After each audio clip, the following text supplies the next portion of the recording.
ಎಲ್ರಿಗೂ ನಮಸ್ಕಾರ. Welcome back to Sunikshita YouTube channel. ಇದು ಸ್ವಲ್ಪ ಹಳೆಯ ವಿಡಿಯೋ.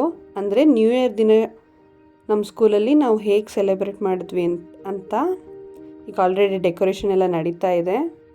ಇದಾದಮೇಲೆ ಮಾತೃವಂದನಾ ಕಾರ್ಯಕ್ರಮ ಇತ್ತು.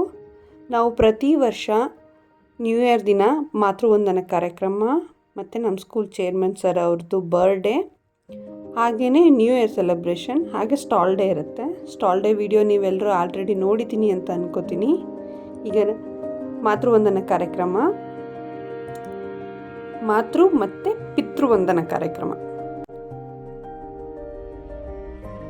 ಈಗ ನಮ್ಮ ಸ್ಕೂಲಲ್ಲಿ ಏನು ಮಾಡ್ತೀವಿ ಅಂದರೆ, ಹೊಸ ವರ್ಷದ ದಿನ ಎಲ್ಲ ಪೇರೆಂಟ್ಸ್ನ ನಾವು ಇನ್ವೈಟ್ ಮಾಡಿರ್ತೀವಿ ಪಾದಪೂಜೆಗೋಸ್ಕರ.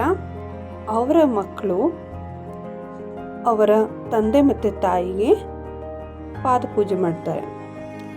ಇದರಿಂದ ಮಕ್ಕಳಿಗೆ ತಂದೆ ತಾಯಿ ಮೇಲೆ ರೆಸ್ಪೆಕ್ಟ್ ಜಾಸ್ತಿ ಆಗುತ್ತೆ.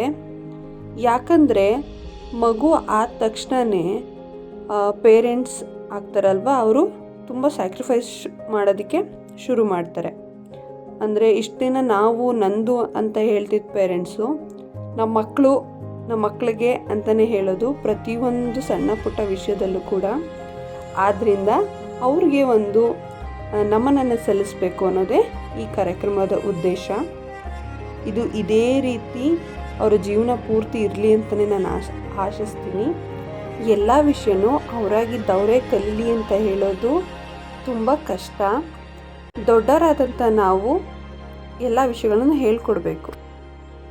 ಇವರಿಬ್ಬರು ನನ್ನ ಸ್ಟೂಡೆಂಟ್ಸು. ನಾನು ಯೂಟ್ಯೂಬ್ ಚಾನಲ್ ಮಾಡ್ತಿದ್ದೀನಿ ಅಂದಿದ್ದಕ್ಕೆ ಸಪೋರ್ಟ್ ಮಾಡ್ತಾಯಿದ್ದಾರೆ.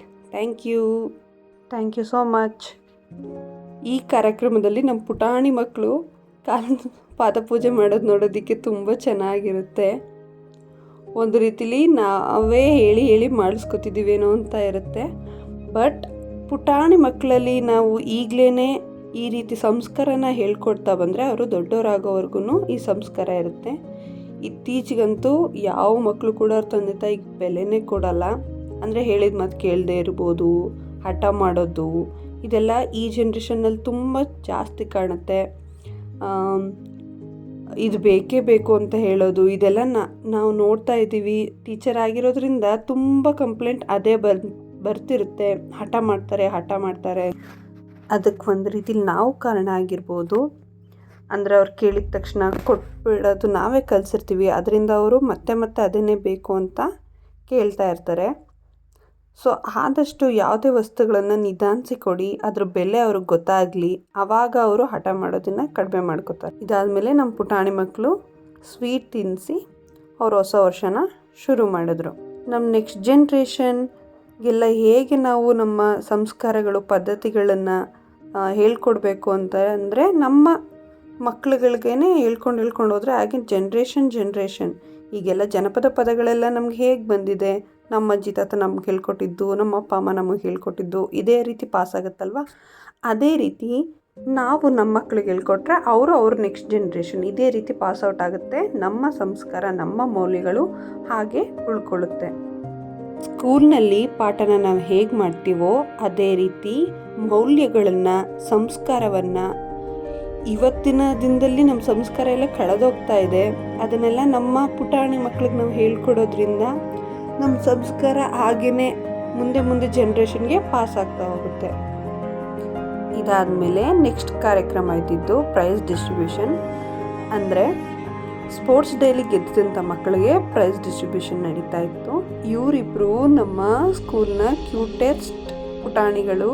ಅಂದರೆ pre-KG, ಒಬ್ಬ ಫುಲ್ ಶಾರ್ಪ್ ಡೀಸೆಂಟು, ಇನ್ನು ಇವರೊಬ್ಬರು ಫುಲ್ ತರಲೆ ಥರ, ಬಟ್ ಸೋ ಕ್ಯೂಟ್. ಇಬ್ಬರೂ ತುಂಬ ಕ್ಯೂಟು, ಡಿಫ್ರೆಂಟ್ ಪರ್ಸ್ನಾಲಿಟಿ ಇಬ್ಬರೂ.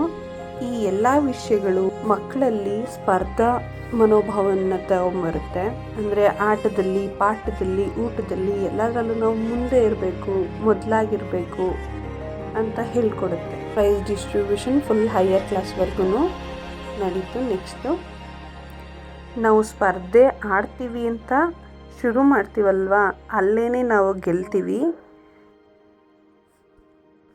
ಗೆದ್ದಿರೋ ಮಕ್ಕಳಿಗೆಲ್ಲ ಕಂಗ್ರ್ಯಾಚುಲೇಷನ್ಸ್. ಸೋತಿರೋ ಮಕ್ಕಳಿಗೆ best of luck. Next time ನೀವು ಗೆಲ್ತೀರಾ.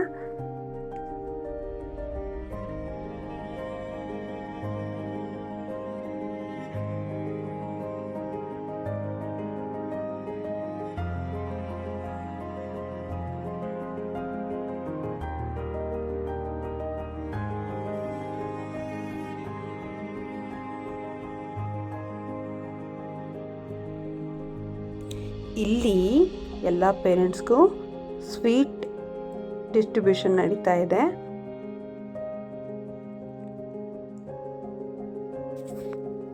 ನಮ್ಮ ಮ್ಯಾಮ್ ತುಂಬ ಚೆನ್ನಾಗಿ ವಿಶ್ ಮಾಡಿದರು. ಬಟ್ ಕ್ರೌಡ್ ಇದ್ದಿದ್ದರಿಂದ ವಾಯ್ಸು ಅಷ್ಟು ಕ್ಲಾರಿಟಿಯಾಗಿ ಕೇಳಿಸಿಲ್ಲ. ಸೊ ನಾನೇ ವಾಯ್ಸ್ ಓವರ್ ಕೊಡ್ತಾಯಿದ್ದೀನಿ. ಎಲ್ರಿಗೂ ನ್ಯೂ ಇಯರ್ ವಿಶ್ ಮಾಡಿದರು. ತುಂಬ ಚೆನ್ನಾಗಿತ್ತು.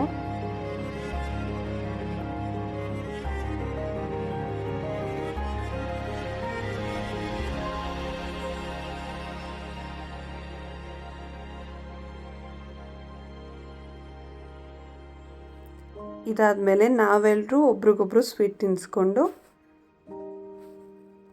New years ವಿಶಸ್ನ ಹೇಳ್ಕೊಂಡ್ವಿ.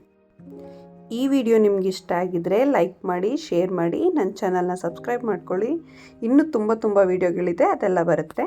ಬಾಯ್ ಬಾಯ್.